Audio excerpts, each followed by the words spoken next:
Que as palavras do Santo Evangelho perdoem os nossos pecados e nos conduz à vida eterna.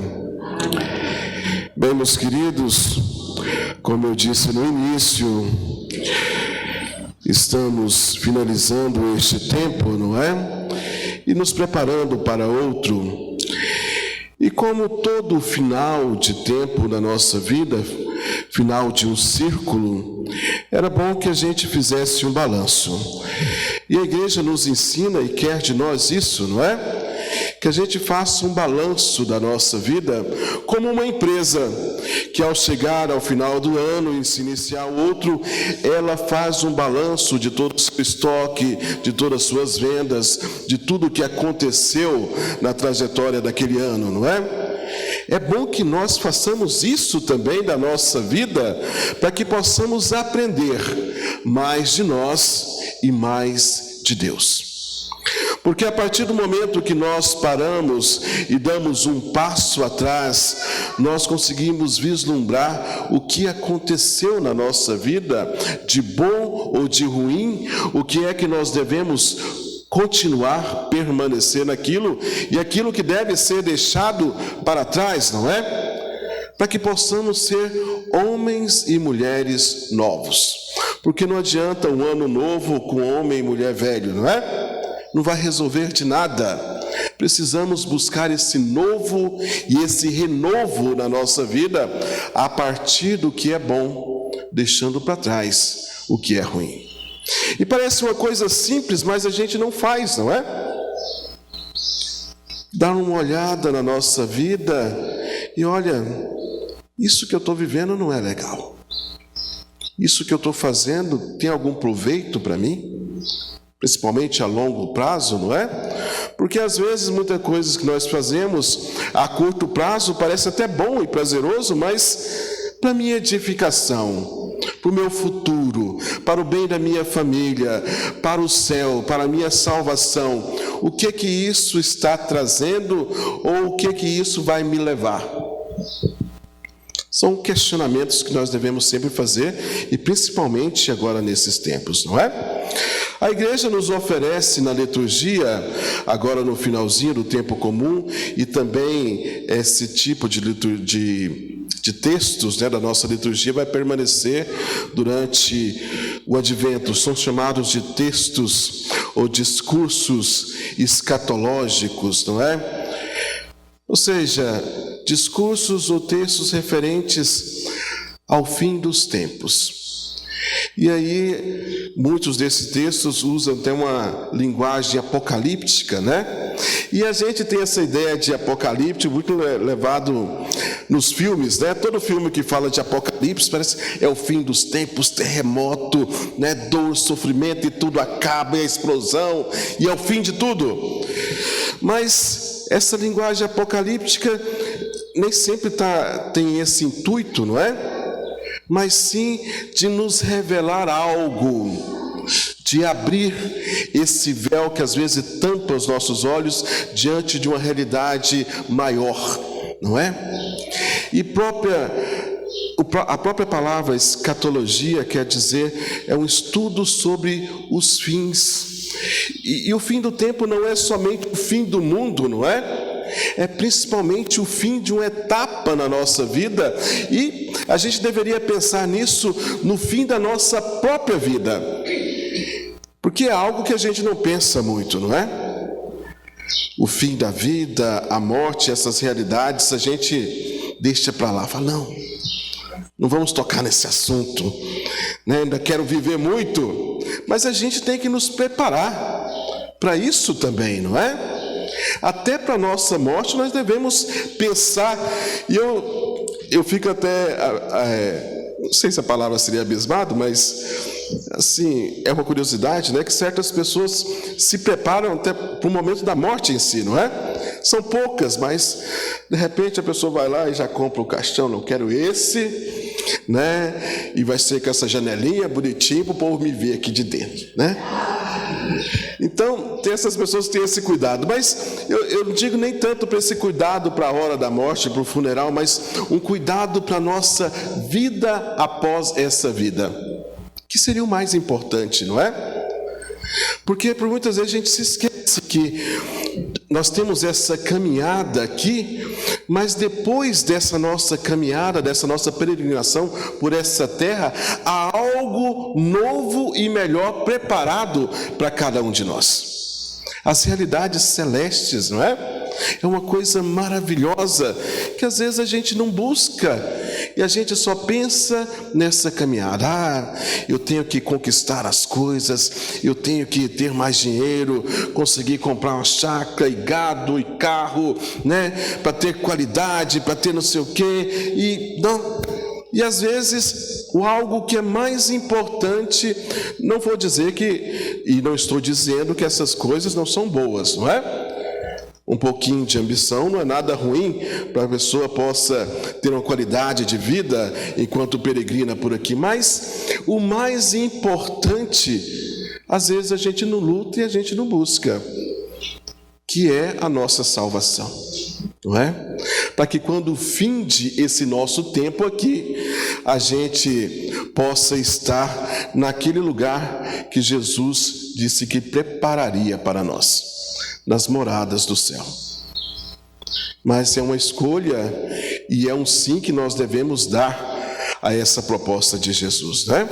Então toda essa liturgia de hoje, embora tenha uma linguagem difícil, principalmente se a gente pegar o texto do Evangelho de hoje, não é? Ela quer nos dizer isso, que nos preparemos para o céu, para que sejamos vigilantes e atenciosos com o hoje, pensando no futuro, no dia que virá. Sabe que provavelmente quando Jesus voltar no final dos tempos, nós não estaremos aqui, né? Nós já teríamos morrido. Muita gente não gosta dessa palavra, ninguém quer morrer, não é? Mas nós não sabemos a época. Pode ser que Jesus volte antes, não é? Mas nós não sabemos. Uma coisa que nós sabemos, embora a gente não queira saber, é que um dia nós partiremos. Chegará o fim da nossa estada aqui, o fim da nossa vida. E aí? E aí, o que será de nós? Não é? É um questionamento que a gente deve fazer. E aí? Será que eu estou preparado?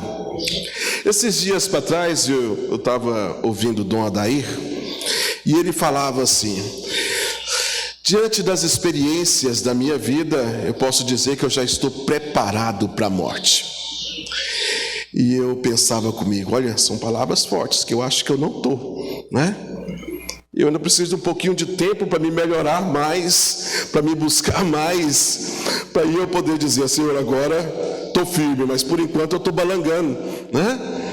Então, a gente tem que ter essa consciência do tempo, quanto que é precioso, não é? Não é que eu vou ficar agora me martirizando e sofrendo por algo que virá, mas eu vou me preparar, porque eu ainda tenho tempo, e se Deus me deu esse tempo, que bom! Porque é um tempo precioso para me buscar mais a Deus, para me ter essa experiência com Deus, não é? A primeira leitura de hoje nos traz essa visão de Daniel, bonita, não é? Vai falar do arcanjo Miguel que virá no tempo da tribulação para romper com toda aquela dor e sofrimento e dar uma nova esperança, não é? E aqueles que durante a tribulação sofreram, não é? E resistiram a tudo isso, que são os eleitos, os escritos no livro da vida, no livro de Deus. Eles, se foram boas pessoas, se pregaram o Evangelho, serão ressuscitados. E há até uma promessa, não é? Vai dizer que eles estarão escritos no firmamento. E aqueles que, além de serem boas pessoas, dignas e honestas, mas que levaram os outros também uma boa palavra, um bom ensinamento, deram um bom exemplo, serão como estrelas nesse firmamento. Olha que esse texto é muito rico e é a primeira vez na Bíblia, não é? Que se fala sobre ressurreição, né? Já é uma ideia tardia, mas é a primeira vez que se fala sobre ressurreição. Não nos dá muitos detalhes, mas agora há essa perspectiva, não é? Da vida eterna, da ressurreição, de uma vida em Deus. De uma vida em Deus, uma vida que não termina com a morte, mas que a morte é apenas uma passagem para algo maior, algo que nos explica melhor, nos ensina melhor Jesus Cristo e posteriormente os apóstolos, não é? Mas veja, há essa promessa para cada um de nós, de que se nós formos bons, se nós seguirmos os ensinamentos de Jesus, não se findará com a morte, mas há algo melhor e maior para cada um de nós. A segunda leitura de hoje nos traz esse trecho do livro da Carta aos Hebreus, não é? E a Carta aos Hebreus, ela fecha exatamente nessa ideia de que vocês vão ver se repetir, quando vocês lerem essa carta, se repetir bastante esses termos e essa ideia. Que no Antigo Testamento, que na tradição judaica, os sacerdotes faziam sacrifícios em expiação dos pecados. Os sacerdotes levitas, descendentes de Arão, faziam diariamente vários sacrifícios em que as pessoas pediam, não é? Para que se fossem expiados os pecados. E o sumo sacerdote, uma vez por ano, entrava na sala do Santo dos Santos e ele oferecia dois sacrifícios, um por seus pecados e um pelos pecados da nação inteira.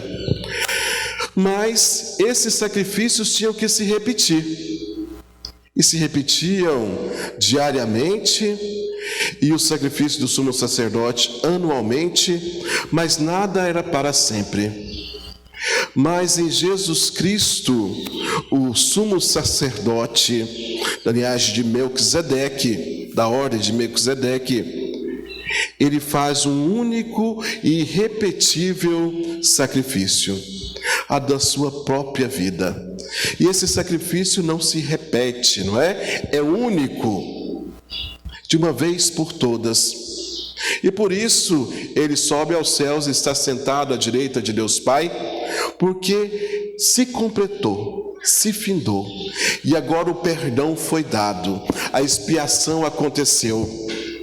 Mas temos que dar o nosso sim a Deus, não é? A esse projeto. Deus nos perdoou, mas nós acolhemos esse perdão? Jesus Cristo deu a vida por cada um de nós, mas nós acolhemos esse dom? Damos o nosso sim a tudo isso? Jesus, nesse discurso escatológico, que é todo o capítulo 13, né, do Evangelho de São Marcos, ele tem vários ensinamentos e várias coisas que a gente poderia dizer, mas eu quero fechar nisso que eu acho que é o principal de tudo, não é? Inclusive é o tema da nossa celebração de hoje. Quando Jesus diz que tudo passará, mas a sua palavra não passará. E essa é uma grande verdade que nós temos que levar para a nossa vida, não é? Porque nós somos passageiros aqui, tudo passa, não se enganem, não é? E se a gente perceber e a gente pegar a história da humanidade, a gente vai ver isso, não é? As tribulações, quantas tribulações já tivemos, mas tudo passa. Veja que no tempo de Israel antigo, eles o povo hebreu foi dominado pelos egípcios 400 anos, mas passou, não foi? Eles ficaram no deserto 40 anos, tribulação, mas passou. Depois, quando firmaram seus reinados e depois foram invadidos, ficaram sob o domínio dos assírios, mas passou. Os domínios dos babilônios, mas passou. O domínio de Alexandre o Grande e seus sucessores, mas passou. momentos de tribulação. Ficaram sob o domínio do Império Romano, mas passou. Veja, e depois da cristandade, não é? Nós temos o Império Romano, o Império Bizantino, tivemos grande problema com o Império Turco-Otomano. E veja que tudo passou. E doenças, não é? Tivemos grandes tribulações também com as pestes, varíola, peste negra, né? Gripe espanhola, agora a pandemia, mas passou. Veja que as tribulações sempre acontecem, mas passa. Os governos, os impérios, os reis, embora truculentos, passa. Tudo passa. Mas veja que só uma coisa permanece, e hoje nós estamos em volta dela, nos reunindo em volta dela, que é a palavra. E essa palavra tem um nome, não é? Jesus Cristo. Essa não passou. Veja que tudo passou. E até na nossa vida, não é? Eu gosto desse exemplo, eu já dei várias vezes esse exemplo, mas veja como isso é importante a gente inculcar em nossa memória. Quantos problemas nós já passamos, quantas tribulações, quantas doenças, quantos momentos difíceis, não é? Todos nós, se você puxar na memória, você vai lembrar, olha, certa vez passei por isso, perdi alguém, passei por essa doença, uma pessoa querida para mim passou por isso, problemas no emprego, problemas no casamento, no amor, no namoro, né? Diversas são as tribulações que nós passamos na nossa vida, mas passou. O que nós não podemos é esquecer que a palavra de Deus não passa, porque aí se perde a esperança, não é? E o pior de tudo é isso, quando se perde a esperança, porque aí a gente não vê perspectiva, a gente não nota a presença de Deus na nossa vida, porque se tudo isso passou, foi porque Deus estava presente, foi porque Ele cuidou, porque Ele sempre cuida de cada um de nós, não é? Sempre cuida. Então sejamos vigilantes e tenhamos essa certeza. Nas tribulações da nossa vida, na dor e no sofrimento, porque invariavelmente nós vamos passar por isso, tenhamos essa perspectiva de Jesus Cristo, que nunca passa e nunca passará na nossa vida. Sempre se faz presente. Vamos pensar sobre isso? Sim ou não? Sim. Então louvado seja nosso Senhor Jesus Cristo.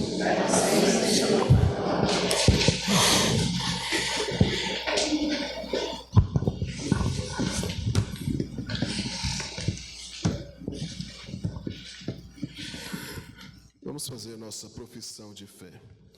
Creio em Deus Pai.